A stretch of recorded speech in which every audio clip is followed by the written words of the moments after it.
a slow, meandering affair. He wants to kick, he's got to go now.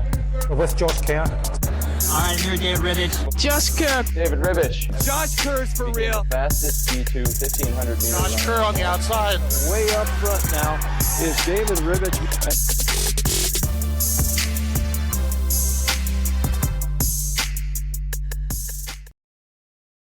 All right, guys, welcome back to another episode of the Sit and Kick podcast. I'm your host, David Ribbich, and today we are sitting and kicking it with Drew Bosley and Nico Young. These two athletic resumes are no joke, literally filling 2 pages on our episode draft board. Both these guys have led NAU to 3 NCAA wins in 4 years, so I'll give you the big hitter stats. Drew's a collegiate record holder over 3,000 meters at 7:36 and has multiple podium finishes to his name at an NCAA championship. In 2019, Drew was the top freshman, finishing 22nd. Nico Young set the indoor 3,000 meter high school race record that I was actually there watching in person, and that was the first introduction to Nico Young that I had there in the Armory. He later went on to NAU, where he went on to set the American junior record over 5,000 meters at 13:24. That time qualified him for the Olympic trials, where he finished 9th. In the Lumberjack uniform, Nico too has podium individually at the NCAA championship and has continuously made improvements. Just this past weekend, the pair of them both doubled to an insane 7:45 3K and a sub 13:35K on the same day. Boys, I'm out of breath. That's an intro. How are we doing? I'm doing awesome. Great. Yeah. Oh my goodness, you guys. Literally, I have 2 pages of scrolling notes, of just your athletic department for NAU is incredible about stat keeping. I know so much about you guys from all your accolades. It's insane. That's good. Dang, what did they say about me? Say about you? How far back do you want to go? I don't know. What did they say about me from high school? It says prep years. 4-time Wisconsin Gatorade Athlete of the Year, 2-time track and field, 2-time cross country, 6-time Wisconsin Division I state champion, Wisconsin state record in the 3,200 meters, 3-time NXN qualifier, best place finish, 7th, Wow. 2-time Foot Locker qualifier, best place finish 5th, 2019 NCAA XC All-American 22nd, number 1 freshman in the country, Dang. 2021 NCAA Cross Country All-American 13th, 2-time NCAA Cross Country team champion member. Where did you get all that information? know That's they had crazy. I do some deep dive research. Some of this is a combination of your guys' pages. Some of it's Wikipedia. Some of it's I guess interviews. shout out Courtney, our SID. Yeah, Shout out. Courtney You does got to a give good Courtney job. some She love does. because it's literally broken down by year. Like, Drew, your 2020 indoor did not compete. 2020 outdoor canceled. 2021 NAU did not compete. 2021 outdoor did not compete. So she kept good stats even when you weren't competing. Yeah, that's crazy. Wow. Yeah, no, it's pretty wicked. But also, I want to make mention to you guys, because I know if you guys are listening to this podcast and you're a fan of it, you guys know that our intro is a little bit different than that. And to put it shortly, normally how it goes is I'll say something and Josh follows up with, and I'm the better host, Josh Kerr. But as that may be true, over the next few months, you may be getting a little bit less of Josh and a little bit more of me. He's still very much so committed to the podcast, but his scheduling is a bit difficult. And so for this podcast, he knows how important it is for me, and I know how important this next year is for Josh. So each of us are in full support of one another. So I think, think of him as like the Mark Cuban to the Dallas Mavericks. So he's still an owner. I'm still an owner, but I'll be hosting a little bit more episodes than he will. And he'll continue to jump on the podcast when he's able to. But our biggest purpose with this podcast is to create content for all of you, of the athletes that we have on here, and to continue to follow along the journey of our guests and the journey of your hosts, because we want to tell the athletes stories as they're being told. So we can talk more shit about Josh, but in the meantime, I want to get just straight on with you guys. I'm going to lead it in just with some NAU chat. You know, the program I have set for us is NAU chat, pro chat, impress your friends stats, where I do a little bit more deep dive, and then our ever famous banter bowl. So through the NAU chat, now that you guys are kind of leaning closer to being veterans on the team, how has that recruitment process changed, maybe since you were a recruit going into the years with them only having a few national champions? Now you're coming onto the other side of the program where you continued that legacy. Has that recruitment process changed at all? I would say, now that I think about recruiting, I would say COVID has probably had the biggest impact on the recruiting when I was in college. I'm trying to think. Well, I guess a funny fact is my freshman year when we were recruiting Nico, I got really sick. It was late late October or something, and I was supposed to be Nico's host, and I got really sick, so I wasn't a part of any of his visit. Theo Quacks hosted him, but I was like had a bad flu, and I sat down in my dorm room and wrote him like a 3-page letter of why he should come to NAU, and someone gave it to him, and I hope that made an impact on him coming to NAU. But that's a recruiting gem between us. My writing skills got Nico to come to NAU. Yeah, it did make a difference. Do you still have that letter? I do, yeah. I at least have a picture of it. I don't know. I feel like recruiting it's got to be like it's like so crazy nowadays because of NIL, like the funding with schools. Power Fives are more powerful now, and I think it probably amplifies the underdog mentality of NAU a lot more in recruiting. And it really maybe also amplifies people coming to NAU for the right reasons and wanting to really give running everything they have. And maybe certain things are a sacrifice of that. So I think maybe the people that are coming to NAU now in this day and age, definitely coming for the right reasons. And that's definitely a plus. But I would say, the recruiting I feel like has definitely changed over the time I got into college and left. I remember on my visit, I was hanging out with Peter Lamong, Matt Baxter, Jordy, Theo and Brody were my hosts, and they were like just new freshmen. And that seems like a crazy, like such a different NAU team and era. Absolutely. But, that's like the era that recruited me.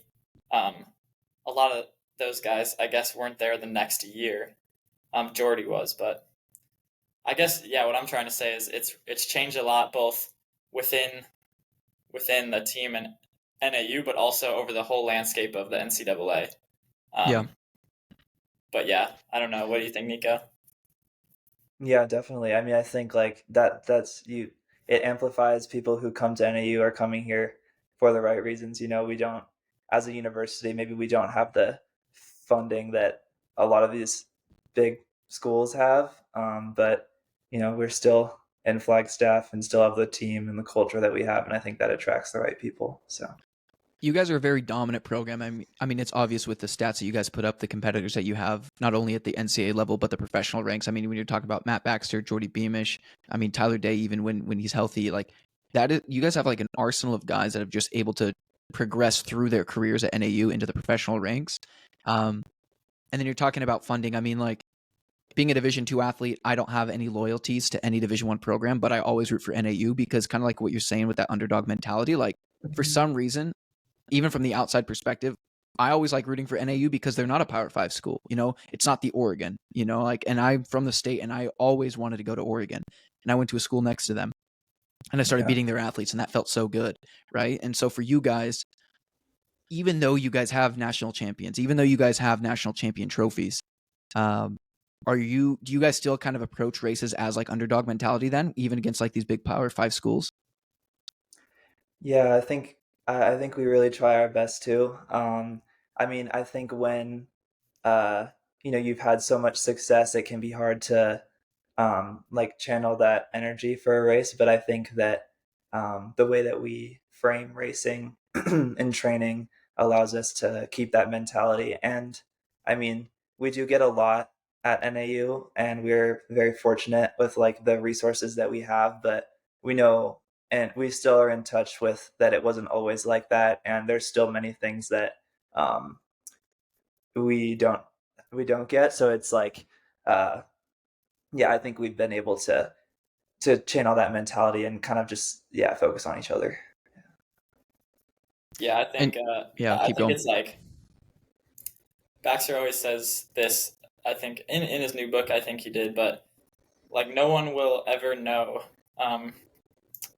like what NAU, like goes through, like simultaneously being, I guess, underdogs in what we're like the area where the context we're talking about, like underdogs in that way, but simultaneously always being the favorites and like always like the only thing they can do is lose, and they're like expected to win all the time, like simultaneously being the favorites and underdogs at the same time. Yeah. Like it's that's a cool thing, and I think what Nico said is right, is that I feel like that lets us kind of like find our passion and fire in our own way, and it kind of just is like creates a thing of us against the world, and that like embracing that and just like just knowing that it's just like the guys in our locker room and nobody else. Like we always say, like nobody's coming in, nobody's coming out, and I feel like that like soaks in like naturally, and that I guess we can find some like we find like passion in that, I guess, but it is so rare. Like, yeah, nobody knows like that simultaneously. Like that limbo between those two. It's rare, I guess. Yeah. Yeah. And you guys kind of mentioned it a little bit earlier, and I'm curious to know your guys' takes on it too, if this is something that you guys are going through as well. Like when you talk about the recruiting aspect and what these athletes, especially after the COVID year in high school, have access to media, they have access to literally the sport seems to be at their disposal for the most part when it comes to even their following and their ability to promote product or promote teams or promote themselves. Like, I mean, like there could be a 16-year-old kid hosting this podcast, and I guarantee that they're going to be more tech savvy and know how to hit the markets, hit the algorithms more than I will. And I feel like I research way too much to know as little as I do.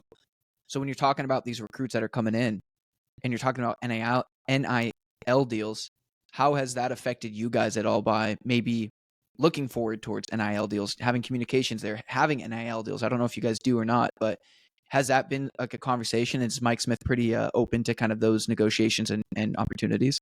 I mean, I think like I feel like we don't really talk about that a whole lot with recruiting. I'm not sure. I mean, he's definitely, I mean, we've personally talked with him about it, and he's obviously like totally on board with NIL and all of that, and wants us to make whatever money we can as a college athlete, to help ourselves out. So like he's absolutely on board with that. But I think it's so new in recruiting that we're really kind of just seeing like the first waves of the effects of NIL on how that's happening. So yeah, I think we have a lot to learn. Yeah, I would say I would agree with Nico. I think I that it just like doesn't go through that outlet. So it is, I feel like, more based on what it is, what is called name, image, and likeness. It's our like name, image, and likeness. So I feel like it's hard to like, it definitely, you can create that for yourself at a program like NAU. So maybe the way you relate it like that, I think that can help. But Coach Smith is in full support of that. But I would say it's more like individual based. Like he doesn't really have a part in that. Yeah. And this is kind of me just like speaking on the conversation and a thought coming to mind. Like, do you think that NILs actually are an equalizer for like underfunded and smaller schools like NAU, or do you feel as though NIL still reach out to the larger schools that those athletes don't actually need NIL deals? Because an NIL, like a $5,000 NIL deal to somebody that isn't on scholarship but still at a great program could change their program, could change their life. Like the $5,000 could really help. Where like $5,000 to somebody that's at a bigger program with a scholarship, that's just going to be spending money on the weekend. So do you feel as though smaller schools could get equalized with NILs, or do you still think the rich get richer in this? I completely agree. I completely agree with that. I think smaller schools can definitely benefit from that. I mean, you gotta find a way no matter what. Like I wish like all of the guys on our team had like, $5,000 a semester to make their fueling easier, to get massages on the weekends, to get make life easier, become better runners, focus on the things that you need to focus on, and not go to sleep worrying about you're in debt every night, like stuff like that. I mean, yeah, our team is like maybe trying something new this year, and like we're gonna get like have people like possibly throw some funds together just to help out, like some guys with like massages and things like that. Like I think we're able to see the importance of those type of things, and if I spend some free time doing Uber Eats and half that money goes to 3 or 4 of the guys for a massage over the weekend, like that's what we're trying to do. Like that's what we have to resort to now. Yeah. Yeah. Have everyone on the same page. And like you said, I know that there's some Power 5 schools that everyone on the roster, no matter what their name, image, and likeness is, gets $5,000 just being on the roster from funds. But you know what? There's some value into finding it and doing it your own way and having ownership and just like making it happen no matter what. Like that comes out in races, that comes out when you go on the track and the cross country course. So to be honest, it's like some days I like it. Yeah. I know you guys have a large history of putting it to people that are making money in this sport. So, there's an interview of you, Drew, and this is like a good segue into the professional pro chat as well. But in an interview, this is actually in the impress your friend stats for later in the episode. But the first words that you said after you set the collegiate record, you said in quotes, "I just wanted to see how many people I could beat. I was only 1 or 2 collegiates in the field." How important is that mentality to not only achieving goals, but also smashing records? And this is something that both you guys can answer. One of you can answer, but after this, we'll transition to that pro. So with that said, you're beating people that are making money in the sport and you set a collegiate record. But the first thing that came out of your mouth was, I just want to beat people. It wasn't, I wanted to beat the record. It was like, I want to beat people. Yeah, that's definitely that's 100% what like gets me out of bed every morning. Like I'm so ultra competitive. And what I love about having Coach Smith as my coach is he supports us in that. Like he doesn't, like, even before, I mean, Nico Young's been Nico Young for a while, but like maybe in the recent year and a half, I've kind of stepped into this more name, image, and likeness role as an athlete. Yeah. And I've been having this mentality of beating people ever since I was a 16-year-old. Like Coach Smith always talks about like no fanboy stuff. Like one day if I line up in a 1500 against like Josh Kerr, Jakob Ingebrigtsen, you got to have a mentality of you got to beat them. Racing to see how many people you can beat. That's not like setting an expectation on yourself. It's more like the curiosity of it and the passion of it. And when I can get that right, most times I'm like a very, very hard athlete to race against. Yeah. And I'm not perfect. Like sometimes I do fall into that trap of, expectation versus curiosity. When you're towing the line. So, but when you can really fully embrace that and just see how many people you can beat, sometimes that's. It sounds crazy, but sometimes that's a superpower. And I know you guys, it's crazy too, because like having both of you guys on the podcast at the same time, right? Like I could do an interview with each of you individually for your own respective remarks and your marks on your resume. But I like bringing you guys both on together because when you're talking about like this ultra competitive mentality and you're talking about like the program at NAU, like you two are like equal leaders in that. Like I have your guys as head to heads. I don't necessarily need to dive into those, but like you guys are both spearheading this team to continue the legacy of NAU. And for Nico, if you want to answer, like how important is it to be able to have another resource next to you? Because in high school, a lot of the times it's like you're the leader and you have 4 guys with you. But in this regard, like you and Drew can alternate 1-2 in a race. Like obviously you both want to be 1, you both want to finish as high as you can individually, but that leadership pressure is almost taken off in a way, or maybe I'm putting words in your mouth, but how is that being able to have another leader right next to you, helping lead the charge?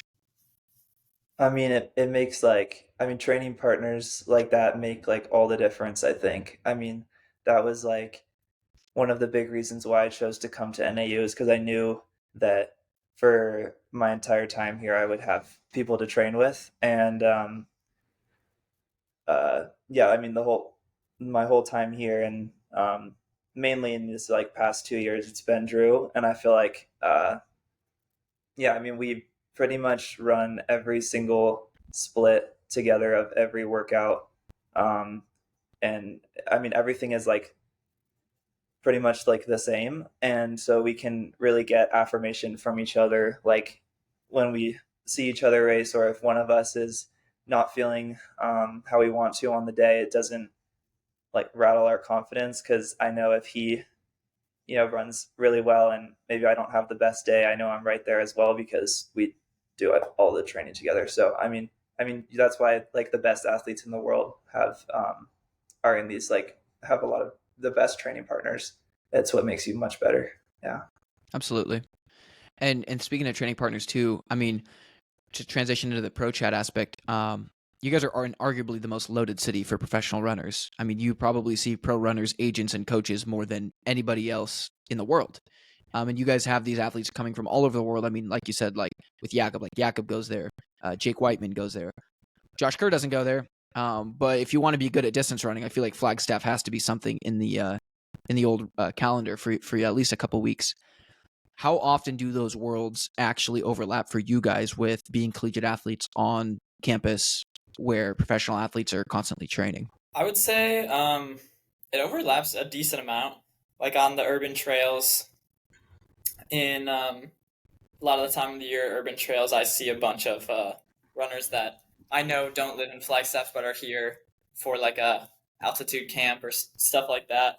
So I would say I see a lot. I remember like before I came into freshman year of college, my family and I came out to Flagstaff that summer for like a week or two, and literally the first run I went to a Forest Service road, and I felt like I was in the middle of nowhere, and there are hundreds of Forest Service roads.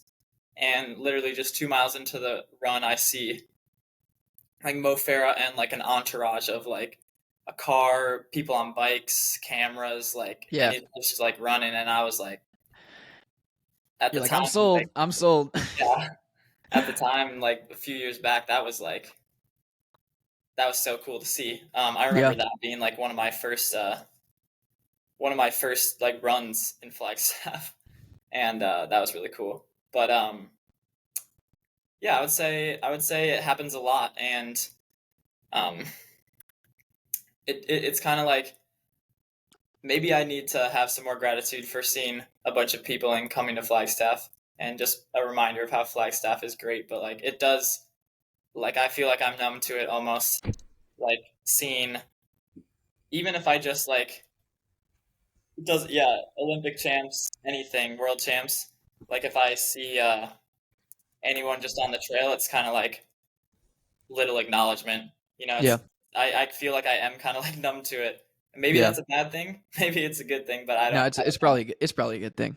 Yeah, but I think it's a frequent thing a lot. Yeah. My follow-up is Flagstaff as good as people say? Because I literally say if you want to be good at distance running, you have to go to Flagstaff. I've never been to Flagstaff, but I am what I am as a distance runner, so I'm getting better, but I've never been to Flagstaff. Maybe Flagstaff is my recipe, but is it as good as people say, or is it a secret still? Like, do you tell people not to go? I mean, I think it's as good as people say. I think it's unique in the way that it's an altitude town that you could like actually live there like permanently if you wanted to. Like there's enough here that's like, like I like living here. Versus I feel like a lot of places are like, I feel like I would only want to go there for a training camp, but I feel like, this is like, it's a cool place to live. I think it has the best trails out of any altitude training camp I've ever been to. There's facilities, sort of, it depends, and then, yeah, I don't know. It's just, I think it's ideal. Yeah. Do you guys have any knowledge of that famous poop gate that happened like a year or two ago? Not enough. No, we can't go to Sedona, so. Oh, true.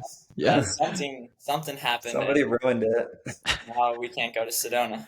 But you can confirm it wasn't either of you. I know the country of origin for the person, but no one on the team. Yeah, absolutely not. I can confirm it wasn't me. You can confirm it wasn't Nico either, right? It wasn't me. I'll confirm that. Yeah, please, Drew. It was not me. It was not Nico. It wasn't. We're about to hit 30 minutes in this episode, so I wanted to give a quick moment to have this opportunity be a point where I can say, if you guys are looking to do, not you two as in Nico or Drew, but if you're listening to this episode and you're a fan of the podcast and you're in the business and you want to do any types of ad reads or things like that, we are going to get into the position of monetizing and being able to do ad reads, whether that be at the start, the middle, or the end of the episode. So if you know anyone in ad read business, if you have any business you want us to promote on Sit and Kick, go into our DMs, email us at sitandkickpodcast.com at Gmail, sitandkickpodcast@gmail.com. I should get better at my own ad reads. And we'll make sure that we get you guys up here on the podcast. But anyway, back to you guys, back to the show of it. So I know you guys, honestly, I've never talked to either of you in person. This is the first I've talked to either of you, and it's sick. And I really enjoy talking to you guys, not only because of the athletes that you are, but the people that you are and the mentality that you guys bring. Like, one of the main reasons I love podcasting and hosting with you two is because it gets me excited. You know, like, I'm sweating because I'm nervous, but I'm also sweating because I feel that intensity and that drive that you guys have that I hope the listeners feel as well. But let's talk about mentality. Let's also talk about Shannon Thompson and the importance of mental health and that aspect of the sport. I started seeing Shannon a few years back, and one, I think it's okay, and I think it should be normalized that people can go see mental health professionals, sports psychologists in general, just to not only better themselves, just have somebody to talk to. You know, it's one of those things where I've talked a lot about on this podcast. You guys know that I use this almost as therapy at times with Josh, and it gets very serious, and there's sometimes tears, there's sometimes like real conversations, but being able to have someone that is there in your corner 100% of the way is incredible. And I don't know if you guys have ever worked with Shannon directly, but I know she's worked with NAU, so I was just kind of being curious off of it. But do you guys see anyone for sports psychology? Do you guys do anything on that regard? Yeah, I mean, Shannon works directly with our entire team, so we Oh, sweet.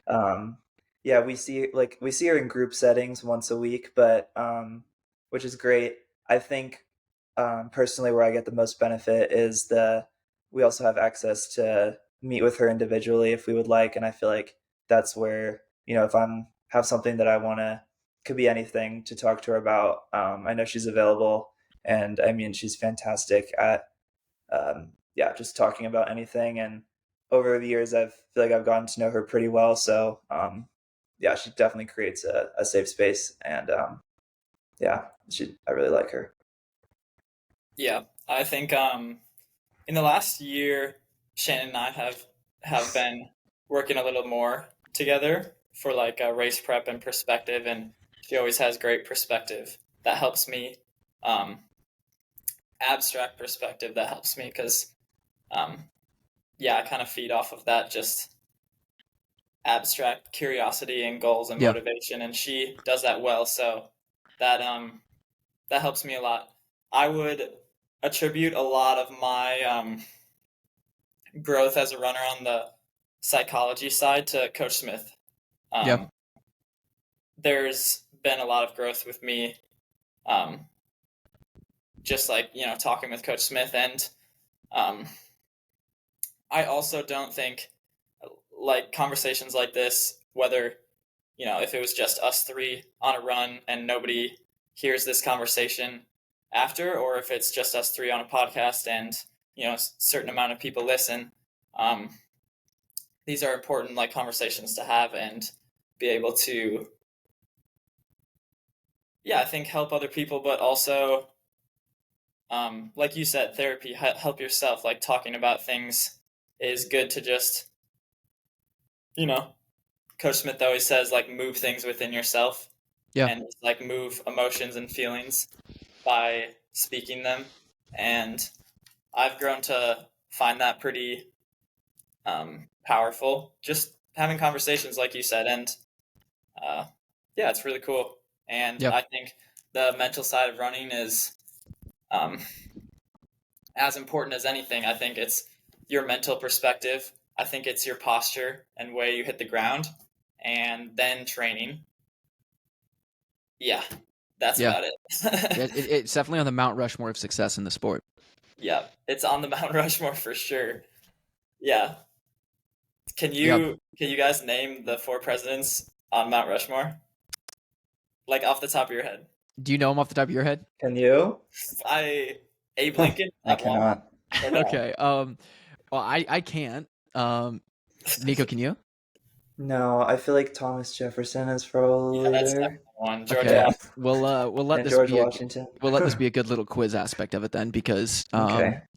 I'll I was just wondering if you guys could.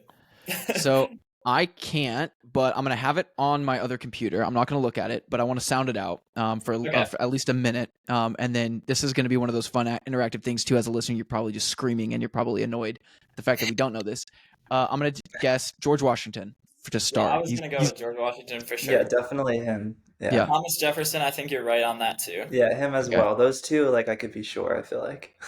And I was gonna say Abe Lincoln, but I don't know about I that. feel like I would remember if like there was a What about rock shape. Madison? Like, Madison could could be. be on there. yeah. This might I'm be thinking dumb. old guys. Is Yeah. Grant is Grant on a president? Isn't there like an old Grant? President Grant? No. There is an old Grant. I doubt that he would be on there though. I don't think he's on it. I feel like it's, yeah. I feel like it could be the 4 we said, maybe. Yeah, maybe. Who Yeah. To be honest, I think we've hit 3 of 4, but is Yeah. Abe Lincoln on there? I feel like I'd remember his beard. yeah, Okay, you're I'm right. That's I'm hard gonna to look. like chisel into the rock, the beard. Okay, so Yeah, I feel so like he's not on there. final vote. We got George Washington. We Yeah. got Madison Uh-huh. Okay. And Jefferson. Roosevelt? Thomas Jefferson.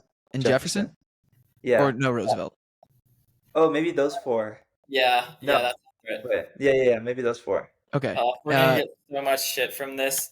These guys Okay. go to you. They All can't. right. Drew, you're on Harvard's campus right now. Yeah. All right. I'm in Harvard Yard right now. I'm this impressed is- with us. I am is impressed with us. another We didn't stuff. get it right, but I am impressed with us. Oh, Were we So 50? to start, not Grant. Grant is not on there at all. So you Okay. can disregard that comment. No. yeah. George Washington, number Okay. 1. Number 2, Thomas Jefferson. Okay, we're 2 for 2. Roosevelt. Did we say that at the end? We We did did. say we Roosevelt. And 3 the for last 3. one that I talked us out of, Abe Lincoln, is on there. See, Wait, what- we did pretty good. That's actually Yeah. very good, I think. That's what I was saying. Like, that's Yeah. actually quite impressive, considering we didn't that is know. good. Yeah. So Yeah, if that's you knew that good. off the top of your head, you guys, you need to go outside, get some more fresh air, go for more runs. Yeah, impressive. I've never been there. I'm not even sure if it exists. You know, I think it's one of those like flat earthers things. Like, I don't think Mount Rushmore exists. I think it's just like this backdrop. So moon landing, Mount Rushmore aren't real. I'm just kidding. Nobody clip that. And yeah, in reference to how many people listen to this podcast, we have thousands and thousands of people listen to this. So it'll be Well, good. right before the holiday trivia games, now you know. If you get a Now you question, know. Yeah, When you're- exactly. trivia game with your family, you can name them now. Look, we're gonna rotate in. We're at 33 minutes, so we want to always keep our episodes at an hour or under for you guys. I know that doesn't really do justice for your long runs because this episode does come out on Sundays. But you'll have to find something to do for the next 30 minutes. Listen to Taylor Swift or something like that, because that is in Yeah, all probably. of our wrapped playlists. So let's go ahead and move on to the Impress Your Friend stats. So Nico, I'm going to start with you. Nico, in 2021, you made your first appearance in an Olympic trials. On paper, your 13:24 qualifying mark did not put you in Big Q category, but you put yourself in the right position, qualifying for the final in second alongside Paul Chelimo. What was your preparation like mentally and physically to extend your season into the trials, make the final, and finish ninth, knowing that you entered the championship ranked outside the top 12? Yeah, I mean, going into that, I feel like it was just about like getting race experience. I mean, I don't know if it was like 3 weeks before that, but I ran the regional meet and ran really badly and didn't.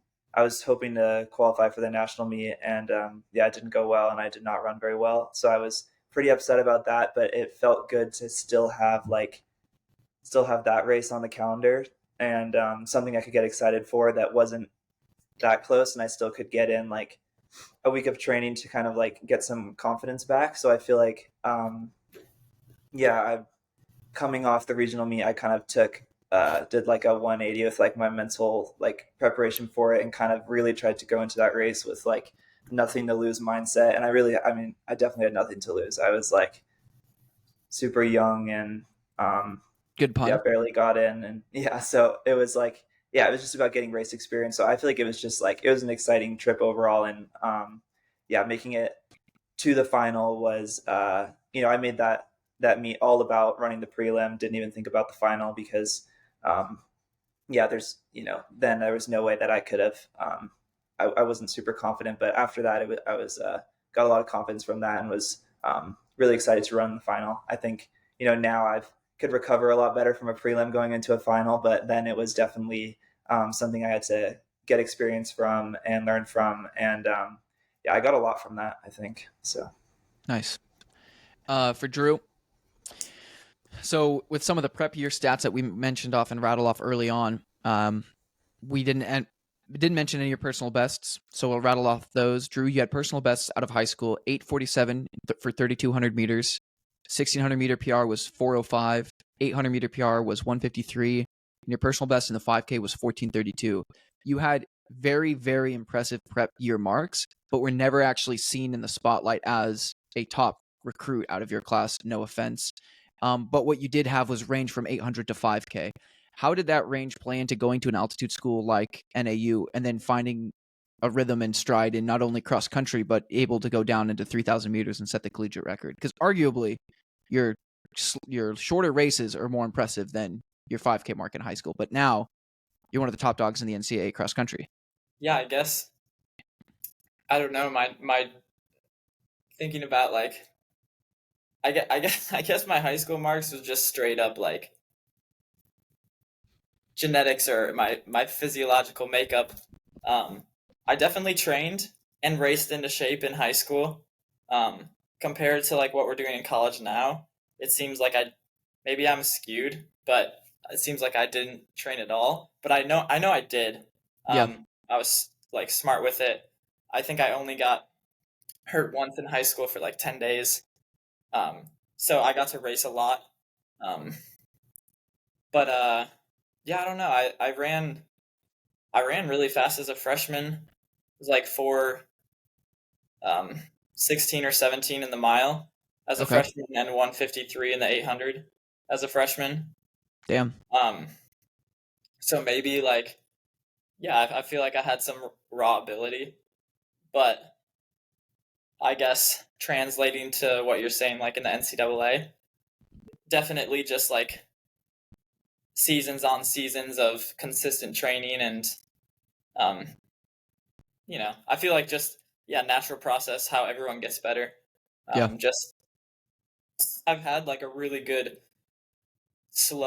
it feels slow in my perspective, but like a slow progression of getting better in the 5K, 3K mile every year since I was like, 15 years old, freshman in high school. So for any freshman in high school that, can run, I don't know what I did like those times or anywhere to like 10 minutes in the 2 mile, like it's going to be a natural and sometimes slow progression, but I feel like confident to say that you're going to get better and better no matter what, really, as long as you're training, Yeah, exactly. The fine details of running like 750 and 740 in the 3K is there are some fine details in the training and training properly, but it definitely is about like your attitude and effort towards it. And I feel like I've had that the last 8 years, and that's probably why, I've just gotten better. And like we talked about before, training partners, having Coach Smith, just kind of like a killer mindset. And when you align it correctly like that, it almost is like effortless to get better. And that's like a good feeling to have. Yeah. Now that we gassed you up about your speed, according to IAAF World Athletic page, Nico, you are 1-0 against Drew over 800 meters, running 154.21 to Drew's 154.27. Oh, I remember this race with 200 to go. Yep, it was in the dome. Oh, Nico, my what does God. it take to beat? What does it take to beat a guy like Drew Bosley in an 800? Gosh, like if I You just remember have to that be race, patient because with 300 to go, I'm all out. I don't I'm know. I just think like uniquely, like Drew and I have like this similar strengths when it comes to running. So I don't really like the same. I don't know. Like I feel like we just Yeah, who's got it on the day? That. I don't Yeah, know. Nico, we haven't run 800 in forever. I feel like this We outdoor, need we to should do go. one. We should go down to like Phoenix and see if we can Yeah, break we should. 150. I think we can break Let's 150. do it. Don't you Yes, Yeah, think? we should do that. That would be sick. 154 on your guys' IAAF page isn't the Yeah. mark you want to see, but No. that means you got a lot of It's room like- for improvement. That was like We probably 90 run faster in minutes. like a workout. Oh, absolutely. I believe that. That was like 90 minutes after a dome mile, and Yeah. it was at like 7,000 feet. And the dome mile is Yeah, just it was right yeah, after. yeah. it's like 90 minutes after, and it's just the 154 is like, you know what? That was 2 years ago. I'm proud of that 154 Yeah. after a dome mile. Like that hurts. Yeah. Yeah, no, those it's always a bummer when you get on like a T-First or something and you just see one like cold sore Yeah. PR that's just sticking out everywhere. But Yeah. hey, you guys got room to improve. So I Mhm. believe you both could run faster than 154, and I'm sure that you guys have probably closed a prelim or a final Yeah, faster than that's 154. So you guys got it in you. Just keep sitting and kicking, I guess, if we wanted to throw a little tagline in there. But at the end of every episode, we still got a good portion left. But we want to make sure we have enough time for this. If you guys are new to the podcast, or if you're longtime fans, you know that the latter half of the episode leads to the Banter Bowl. And in the Banter Bowl, we try to break it down a little bit more, talk less stats, talk less running, have a little bit more fun with it. Some of these questions are fan submitted. Some of these questions are Josh submitted, David submitted, fan submitted, friends submitted, family submitted. This is a part where everybody gets to come together and really pick your guys' brains on some pretty crazy topics. Had to leave out some of them, you guys. I'm not going to ask very inappropriate things because this does go on Spotify, this does go on Apple, and I will not get our podcast taken down because some of your questions are just absolutely ridiculous. So this is the Banter Bowl. Either of you can answer these. Some of them are directed at individual people. And then also what we do in our podcast is when we get towards the end, you guys can open the floor to banter back, ask me questions, and or with you guys co-hosting this episode, banter back and forth between the two of you if you guys wanted to do anything over the pod there. So, Drew, we're going to start with you. Drew, to start, you don't look good with a mustache. However, it grew on me as it grew on your face. You've run some of your best times with a mustache. When will it become a full-time look, and why did you decide to do it? The last part was, why did I decide to do it? Correct. Okay. Oh boy. So, all right, I'm just gonna be completely honest. So I grew a mustache originally because at the time I had broken up with the girl I was dating. Oof. Yep. And for some reason, I don't know why, someone would have to ask her, but for some reason she told me that she likes guys with mustaches. And I just grew a mustache, You went for it. see if I could get some attention back. And it grew on me, and after about a few weeks, I forgot that I had started for that reason, and I was more focused on just the rugged, Flagstaff runner look. Nice. Yeah, I can't believe I just said that, but Yeah, me neither. yeah, that was the reasoning, and I have a lot of like spirit animals. So like Indiana Jones is a spirit animal. Okay. A sea otter is a spirit animal. Nice. David Beckham is one of my spirit animals. Thought you were gonna say David And, Ribich, but Obviously, I would say Pre is also that is yeah, pretty generic thing to say, but I would say he's a spirit animal. So I always wanted to grow a mustache. It's gonna come back, and hopefully it scares some people, but it's definitely gonna come back maybe soon. But nice. my next goal is to see if I can grow like a decent beard, but Nice. it's not happening Nice. right Nice. Yeah, the mustache is coming back, but we're leaving her in the past. We don't need to bring her up. We don't need to bring that into this. I But shouldn't I'm have said happy that, they're but I transparent or honest. No, people might People might make some memes out of that, but that's fine. People are pretty lighthearted about things here. I mean, if you need me to tell stories of my ex-girlfriend too to make you feel better, I'm married now with love of my life. You guys know that. But God, my ex-girlfriend, man, where to start with her?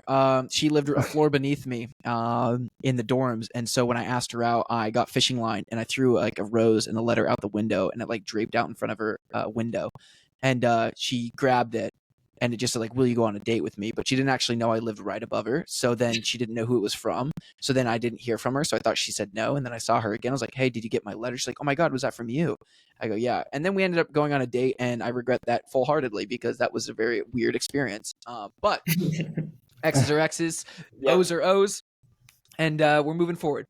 Yeah, I would have to also agree on that side note. I wish the best and best for my ex, but I also am happily in a relationship now. And Happy to hear it, Drew. yes, thank you. Nico, what is your go-to spell when dueling in Harry Potter? Oh man. Stupefy. I feel like that was sick whenever they would say that, and it would just like shoot someone across the room. So yeah, I would like to do that to people. Yeah. Are you a big Harry Potter guy? Yeah, definitely. Yeah. I've seen the movies many times and I've read the books twice. I do like it. We'll follow up. Nico, at what age did your brothers become stronger than you? They're not stronger than me. Okay. No. I mean, no, they might be. I don't know. We'd have to test it. I'd say we stopped like actually like punching each other and stuff. Probably like when I left for college, but you know, maybe we'll have to do some. Is that something to because test that's when that. they hit their growth spurt? Is, you know, you had them when they were still like kind of young, not going through puberty yet, but then once you leave for college, you come home, they're a little bit bigger, and you go, you know what? I kind of regret. Yeah, I'm not going to do this anymore. Yeah, no, it wasn't as like intriguing to like pick a fight. And, you know, I mean, I left for college. I mean, we always appreciated each other, but you know, I didn't want to cause any conflict. So Who is your guys' favorite Mike Smith collective teammate? Who say who is like as in like the fake pro group, the Yeah, like the Mike Smith collective. Yeah. yeah. Oh. So I'm guessing Luis put that one down. He did not. Yeah, really. Really? No, someone else put that down. I can, yeah, if you can go ahead and go through an answer and I'll tell you exactly who the at was. Maybe the at was someone that you know, but yeah, it I was would not. say this last like track season, I spent a lot of time running and hanging out with Luis, and I feel like we became like such good friends. Like he was one of my best friends before, but last year we just became so tight, so close. Obviously, I love my boy Woody. I love my boy Abdi Hamid. Yeah. I love all three. But I'm not going to say Luis is my favorite, but Luis and I made leaps in our relationship this last year. Nice. And we had some pretty fun and special moments together, but yeah. Nico? Yeah, I mean, they're a really fun group to be around. In general, I feel like they're like, I mean, I feel like we're all like kind of like weird people, but it's like, you know, there's like so many different things coming into play there. I feel like it's fun to be around them, but yeah, I don't know. I mean, It's nice that obviously, everyone brings their own yeah. weirdness and quirkiness, though. Like that's it Yeah. is. that's what makes it fun Yeah. for sure. It does. But like I do feel like I mean, yeah, I mean I've known Luis and Abdi Hamid longer than Woody and definitely I've been trained with Abdi Hamid a bit longer than Luis, but yeah. I don't really know. I don't think I could pick somebody. No, you're fine. It was from Emery Z.A. Ryder. Emery's a writer. I don't know if you know who that is, but they they believe it would be. And here's the problem. So like, this isn't a coffee club podcast, right? I know they do that funny name thing, right? Where they like make up names. Like I'm Ribeye. I'm sure you guys have something.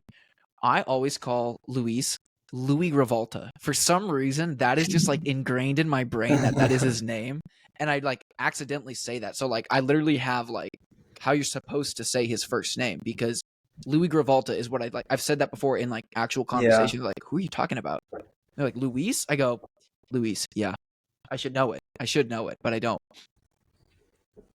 Yeah, I mean, you should keep calling him that. This was me opening up and admitting it, and from here I'm moving forward. I feel like his high school nickname was like Luigi or something. Yeah, Yeah, it was like that, definitely. Maybe Yeah. that is like what throws me off. because I feel like I've heard him. I feel like I've heard the Luigi part of it. So then I'm just thrown. But yeah. Will asks, "You boys ever beer?" So I guess you guys ever have beer? Yeah, I do. Yeah, I have before. Yep. Before. I have one time. Yeah, we're of legal age. Yeah. Yeah. Nico, true or false? Did you break the parking brake on the Mazda from driving with it on all the time? That was definitely from Lex or Leo. Okay. And I probably did. I kept forgetting to take it off. I mean, that car is destroyed. So like the regular brakes are just done too. So yeah, I mean, I guess I was an irresponsible driver. I also dented it. But I mean, they got to get more they got more support because they got to do the whole driving thing after I did, and I got to mess up. So. Did you give them the Mazda then, like as their car once you moved on from it? Yeah, that became their car after it was mine, so it was definitely in worse condition. Having an older sibling pass down a car is one of the worst experiences because I got one from my sister and it had a red door handle, a white bumper, and it was a blue car, and it was just atrocious. But yeah, older siblings, bad drivers. There's a study that says that that's true. So we'll keep it rolling. Let me go back onto my phone. Back to another beer question. What is your pub crawl team? Or pub golf team? Oh, well, this was Caleb because I think my first year, the original pub golf year for George Kush's bachelor party, it was, I think George. I think I was with George, and we lost. And then this year, who was I with this year? Do you remember? It was oh gosh, was it Luis? It was Maisie. No, it was Maisie. Yeah. Wait, who the heck was Luis? Never mind. And you were with Luis? No, Aldo. You're fine. You're fine. I've never actually done pub golf. I do want to. I almost did it for my bachelor party. And if you're over the age of 21, this is not a sponsored bit, but we'll give you a little bit of a rundown of what pub golf is. If you're under 21, you're not playing pub golf. Essentially, right, you go bar to bar. Each bar has like a par, and you try to drink in that amount of strokes, quote unquote. Could be a shot, could be a beer, could be whatever. And then you move on to the next bar. They're normally 9, right? 9 holes, 9 bars, 9 pubs? Or do you guys do the full length 18? Oh gosh, we can't even get to 9. Okay, fair enough. I think this year, last year I made it to 5, and then yeah, this one was like 5 or 6. No, it was definitely 6, and then we were about to go to 7. We didn't go to 7. Yeah. Eventually, you just lose. Unfortunately, like there wasn't enough teams to. There was a clear winner after like 4 or 5. There was something that helped the team that I was on. We had like a dart throwing to like subtract some strokes, and I did well in the dart throwing to subtract some strokes, but I don't. I love the occasional drink, but I can't like put it down like some of the other guys on our team. Yeah. And I feel like I could maybe have as much, but I just can't. The strokes I'm reliable. I keep it to like two strokes for a beer, but I can't do 1. Have you guys pull in 1? Have you guys ever done the Guinness game? No, I've never. No. If you guys are listening to the podcast, it's definitely a Scottish or a UK game. But Josh introduced it to me, and I was telling my buddy about it. And like, oh yeah, my friend from the UK taught me it. So I think it's something that's played over there. But it's a fun game. We played it the night before my wedding. I'm very good at it. It's my claim to fame with anything drinking related because I don't drink a whole lot. But the Guinness game is you get a Guinness from the tap, so it's going to be in one of those nice tall Guinness glasses, right? And it's usually frothy. It's usually up to the top. Your objective with the Guinness game is you have to do in one pull as much Guinness as you can to get it in between the gap of the G where it says Guinness. So like the big capital Guinness, like the name Guinness, the G is always capped. There's always a little bit of a space in between the lines. Your goal is to just drink to that level. Mm. And if you get it in between the gap of the G, you get to enjoy the rest of your Guinness. If you don't, you have to finish your Guinness and go get another one and try again until you get it. Oh, wow. Oh, jeez. Oh, my. And surprisingly, I've hit it first try every time I've done it. I've done it 4 times. Oh, dang. So that's sick. But my buddies took impressive. 2 attempts at it. It is impressive. That's what I'm saying. Like I don't know how I did it, but because everybody's poll's different. Everybody, I don't know, can handle it differently. But Guinness game is a fun one. So do you guys have any banter that you want to throw at each other? This is a safe place. This is, like I said, I use this podcast for therapy. So if you guys want to get anything out about one another, like you can banter back and forth. You can banter back at me. But we're at the end of our episode. So after we do this last banter piece, we'll name the episode and we'll be on our merry ways. Yep. Do you have like, something, Drew? No, I mean, I don't have much, but Yeah. it is good to have a little mix up because I feel like when we're on podcasts, it's like we're always talking about running Same. motivation and like, Yep. like I feel like this was the complete opposite of what I was going in to talk about, like trying to name Mount Rushmore and talking about drinking. We like barely ever drink, so it's like but Yeah, the 2 takeaways people are going to get is they don't know presidents and they drink a lot of alcohol. So no. Oh, man, that's not good. No, just kidding. No. But yeah, dude, you should come to Flagstaff. I think you would. I think should. you'd make a leap, and we should go for runs together. All right. Okay. Well, I can't say I'm sold because that'd be a very easy sell. I'm a little bit harder to buy than that. So Yeah. maybe I'll talk with my coach. Maybe I'll look around at flights, Spirit Airline. You ever do All double right. T?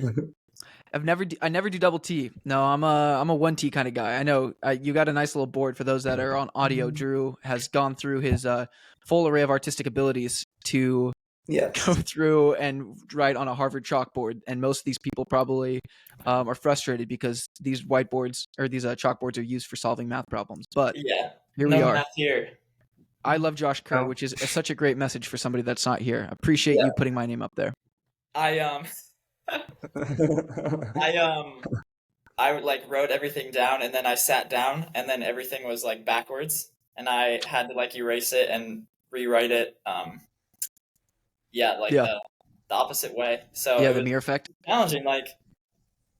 But Nico, you got anything to throw back at Drew? Wait, it still looks backwards. It does still look backwards, but I think it's gonna reverse for the final. Oh, okay, I see. if you look at it I for don't have anything. 10 seconds straight, it'll look normal. Nico, Maybe after the pub crawl. All right. do you think I should grow my hair out again, Nico? I think it's a good length right now. Really? Yeah.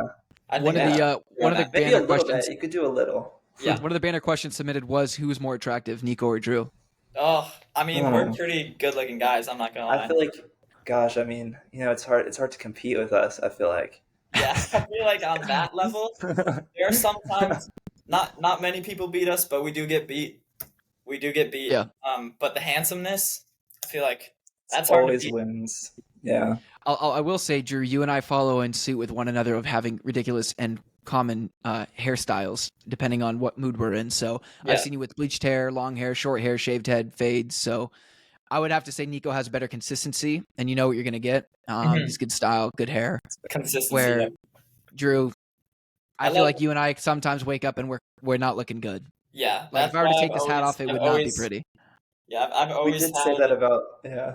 I've always had trouble growing my hair out because of that. Just one day I grabbed some scissors and See, I'm going for growing my hair out fully. I haven't ever grown my hair out, so it's long in the back, but it's like one of those things where I wake up in the morning and I look terrible. Yeah. It's one of those things. We it's were all saying like the long hair is like, it's all about confidence. And Exactly. yeah. That's a side note. That's like what we can tie back to running is security in yourself, style, and how you look, For sure. and doing whatever Yeah, you feel absolutely. that makes you happy. That comes out in racing, and I could take a little bit of medicine of that myself, and everyone can take a little bit of medicine. So if you want to wear a crazy outfit, or you want to style your hair or grow a mustache, and that makes you feel like you, and it makes you feel confident, it's going to come out when you step on the line. So we should all take a little medicine of that. Absolutely. That's a mic Yeah. drop. Love that. Love That was that. good. I had one more question, but I'm going to ask this last question, but I want that to be definitely the capstone of what you guys take away. Absolutely true. Always be yourself. Be you. You can't be anybody else, but you can be yourself, and that's the best person you can be. So we love that. Last question, and then we're going to name the episode and wrap this up because I said 60 minutes and we're at 62. But if you guys had to race anybody in their prime, now past whatever, in their own race, and you beat them, who do you want to race in what distance? And don't think about the extrinsic factors either. Don't think about the money or the sponsors. Just name, like, what person. Yeah, I'd either want to beat, we're talking about range here. I'd either want to beat Jakob in the 1500 or Jim Walmsley in the 100-mile. What's that 100-mile race in California? The Western. Oh no, that's State, is Western States of California or Colorado? I don't really know, but yeah. But that one is a good one. It's not in North Dakota. It's not at Mount Rushmore, so we know that. Yeah, it's not. Okay. That's good. That's good range. Yeah. Yeah, I think I'm going to try to run Western States at some point. We'll see. Nico? I think definitely I thought of the same, like Jakob in the 1500. I just feel like that's like, the ultimate range. Thank God Josh is not here. Probably that. That would be the best. But typically at the end of every episode, we let the guests name it. So if one of you guys have something on deck and you want to name the episode, I'll give you a countdown, and then one of you can speak which one you want to name it.